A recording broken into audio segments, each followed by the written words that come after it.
Pessoal, para explicação da lição de casa 16 e 17, tá certo?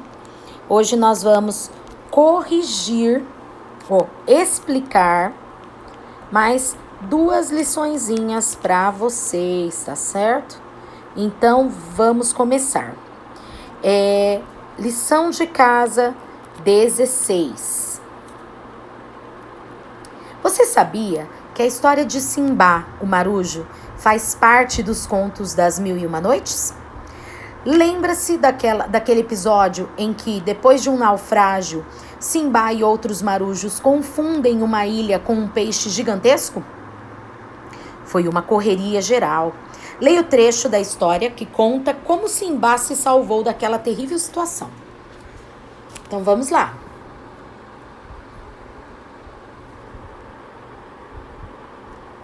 Desculpa, eu tive que diminuir um pouquinho. Agarrado a uma tina, lutou contra as ondas a noite inteira. Quando o dia clareou, ele viu que o mar o empurrava em direção a uma ilha. À medida que se aproximava, foi percebendo que toda a costa era alta, sem nenhuma praia onde pudesse tomar pé.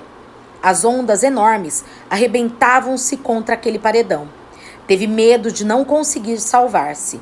Depois de tanto esforço para não morrer afogado, por sorte, as árvores que cresciam na escarpa estendiam seus galhos até o nível do mar.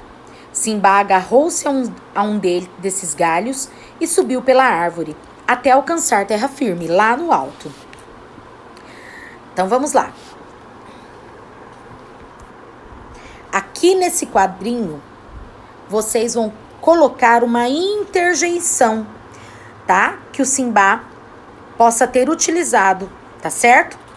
Que interjeição poderia expressar o susto de Simbá ao descobrir que estava sobre uma baleia e não em uma ilha, como acreditava? Escreva no balão acima. Observe que nesse trecho o narrador não é o personagem da história. Reescreva o primeiro parágrafo do texto como se Simbá fosse o narrador de suas próprias aventuras. Então, pessoal, nesse balãozinho, vocês vão colocar a interjeição que o Simbá pode ter dito, tá? E nas linhas abaixo, vocês vão fazer o último parágrafo. O primeiro parágrafo, desculpa, não li direito. O primeiro parágrafo da história, como se Simbá estivesse falando, tá? Como se o Simbá fosse o narrador.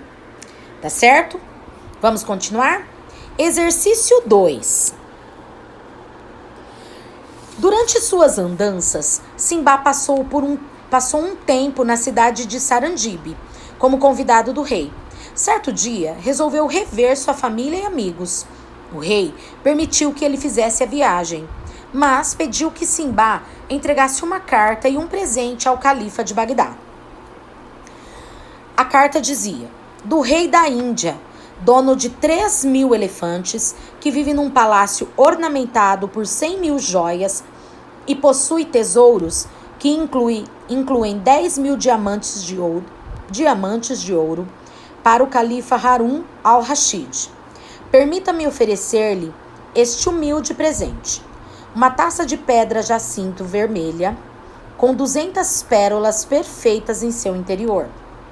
30.000 bolotas de cânfora. Cânfora era como se fosse uma erva, tá? Macerada.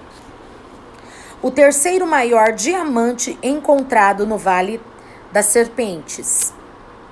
15 vasos do mais puro ouro. Espero que os aceite como prova de admiração e respeito. Puxa, que presente humilde, hein? Faça o que se pede. A. Copie do texto os numerais cardinais, tá? B. Copie o numeral ordinal, só tem um, tá, gente? E C. Escreva um novo item na lista de presentes que inclua um numeral cardinal. Então, inclua um outro item aí, tá, na lista, mas tem que ser um numeral cardinal. Lição de casa 17. Este é o sumário de um livro que traz uma das mais conhecidas histórias das Mil e Uma Noites. Leia-o. Sumário. O maior tesouro do mundo, o falso tio, um longo passeio, o pomar encantado, trancado na caverna, um banquete maravilhoso, bandejas à venda, a princesa Magna Lua, o pedido de casamento, o cortejo real, a estranha aparição, a volta do feiticeiro, uma péssima troca, a revolta do povo, o reencontro, o plano de Aladim, o vinho do sono. Observe a disposição dos capítulos no sumário e assinale a alternativa correta. Os títulos estão organizados em ordem alfabética? Os títulos estão organizados de acordo com a sequência em que os capítulos da história se apresentam?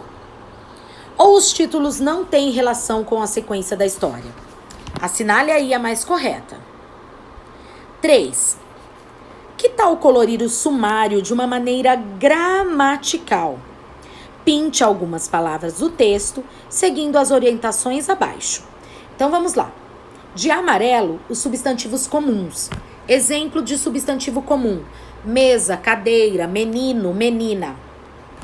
Verde, os artigos. Artigos: o, a, os, as, ou, umas, uns, umas, tá? De vermelho, substantivos próprios. Substantivos próprios são nomes de pessoas, nomes de estado, país, cidades. De marrom, preposições e contrações. Lembra das preposições? Vocês lembram? Na, no, tá? Numa. E de azul, os adjetivos, que são as qualidades, tá? Por exemplo, céu estrelado. E é isto. Agora, veja abaixo a capa do livro que tratamos nessa lição. Em seguida, complete as informações. Bom, esse livro é o livro que vocês vão ler a partir de agora, tá? Eu vou mandar no grupo o dia que nós vamos fazer a atividade proposta para esse livro. Então, Aladim. Ah, não é Aladim, não. Desculpa, gente. Vocês vão ler outro livro. Aladim e a Lâmpada Maravilhosa. Vocês têm que encontrar aí na capa do livro, tá? Só dá um zoom que vocês encontram. O nome do protagonista da história é... Já diz no começo. O nome do autor do livro tá aqui embaixo, ó. Não vou nem falar muito. O nome do ilustrador do livro. Todos esses nomes estão, essas respostas estão na capa do livro. Então, olhe com bastante atenção e faça os exercícios. Volto mais tarde com correção de matemática. Isso é tudo, pessoal.